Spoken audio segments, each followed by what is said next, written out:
किसी भी जगह के इतिहास को बढ़िया से जानने के लिए और समझने के लिए और चीज़ों को 1000-2000 वर्ष तक रिलेट कर पाने के लिए म्यूज़ियम बहुत ज़रूरी होता है। तो आप कहीं भी घूम रहे हो तो म्यूज़ियम नहीं घूमोगे तो एक ऑल राउंड पर्सपेक्टिव डेवलप नहीं होगा। तो इसीलिए मैं बोध गया म्यूज़ियम फाइनली आपको घुमाने लग रहा हूँ।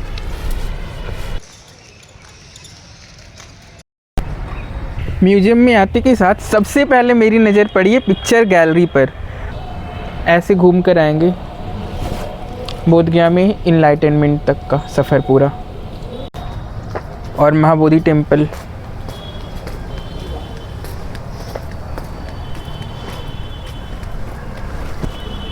Remains of Sarnath here.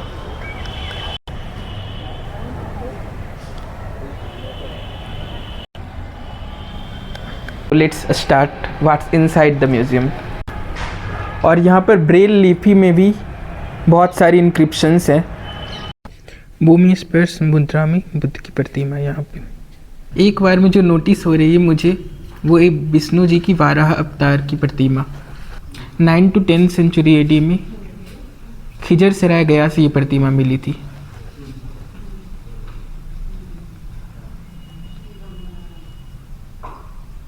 So realistic.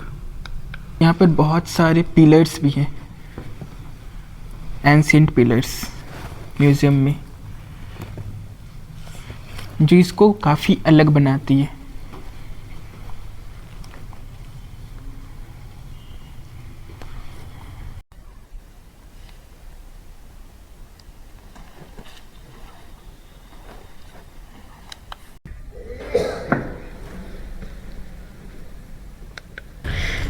इस म्यूज़ियम में ज़्यादातर जो मूर्तियाँ वो 9वीं और 10वीं शताब्दी की है।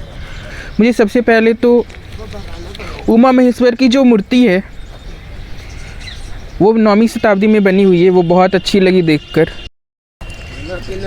मैत्रेया की भी एक स्टैचू है फ्यूचर बुद्धा की, और बाकी बहुत सारी मूर्तियाँ वैसी है जो बुद्ध भगवान के अलग अलग आसन की हैं। जैसे ध्यान मुद्रा की एक मूर्ति मुझे दिखी, अभय मुद्रा की एक मूर्ति दिखी, एक ऐसी मूर्ति मुझे दिखी जो एक बीच में बुद्धा की मूर्ति है, लेकिन पूरे साइड में बुद्ध भगवान की जितने भी लाइफ इवेंट्स हुए हैं ना, मतलब उनके जन्म से लेकर निर्वाण तक जो भी अलग अलग स्टेज है जहाँ उन्होंने ज्ञान प्राप्त किया, एक ही मूर्ति में चारों साइड में लगभग 8-10 छोटे छोटे स्कल्पचर बना हुआ है, और उसमें पूरा अच्छे से दिखाया गया, वो भी बहुत अच्छा है। ऐसे तो ये म्यूज़ियम बहुत बड़ा नहीं है, लेकिन जो भी है काफ़ी रिलेटेबल है और बोध गया से एकदम रिलेटेड है। ऐसा फील होता है कि हाँ, बोध गया के हिस्ट्री को संजो कर रखा गया है, और एकदम कनेक्ट होता है कि पिछले 1200 साल का जो भी इतिहास है वो म्यूज़ियम में आके काफ़ी रिलेटेबल फील हुआ।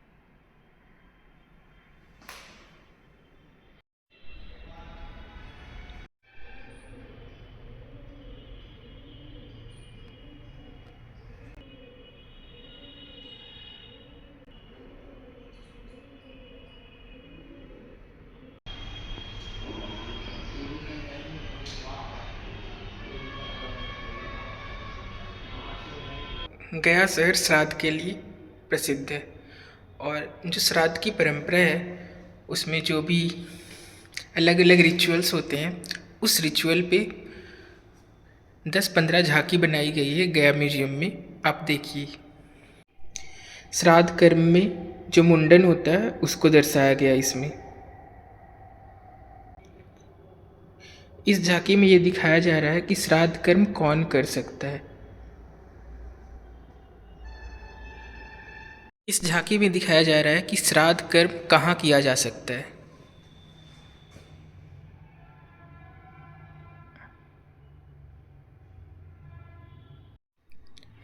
इसमें श्राद्ध कर्म होते हुए दिखाया जा रहा है, और इसके साइड में जो डिस्क्रिप्शन उसमें ये लिखा गया है कि श्राद्ध कर्म कौन कर सकता है और कौन नहीं कर सकता है।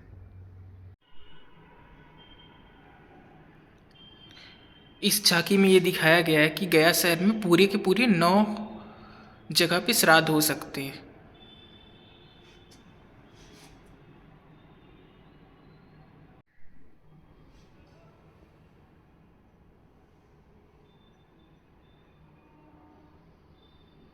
यहाँ पर गया में होने वाले श्राद्ध के 2 प्रकार को दिखाया गया है, एक दृष्टि और खापट पद्धति। और यहाँ के झांकी में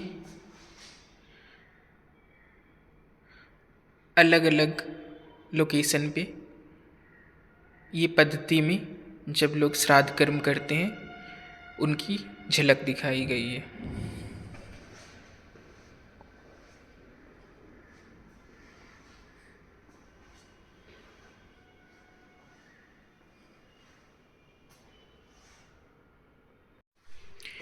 पितृ कौन होते हैं और श्राद्ध कब किया जाता है?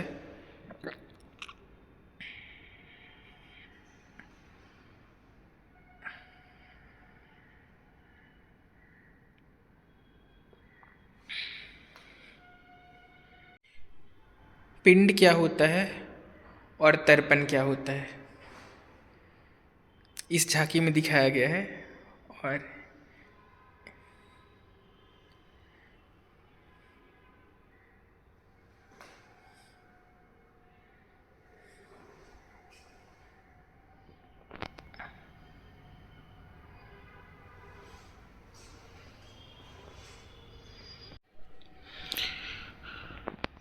यहाँ पर कुछ विशेष प्रकार के श्राद्ध के बारे में बताया जा रहा है।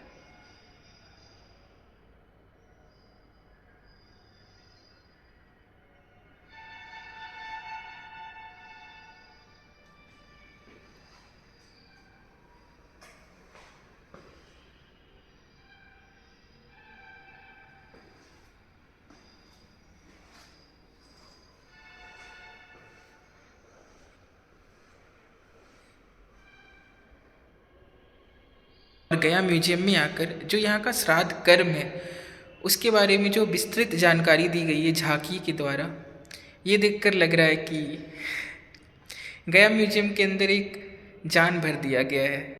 नीचे की प्रतिमा में मुझे जो सबसे अच्छी प्रतिमा लगी और जो एकदम अलग प्रतिमा लगी, ये मूर्ति मुझे बहुत ही रेयर लग रही है क्योंकि मैं इस तरह की प्रतिमा पहली बार देख रहा हूँ कामदेव की अपनी दोनों पत्नी रति और त्रिशा के साथ। पे कुछ और जानकारी दी गई है श्राद्ध के बारे में।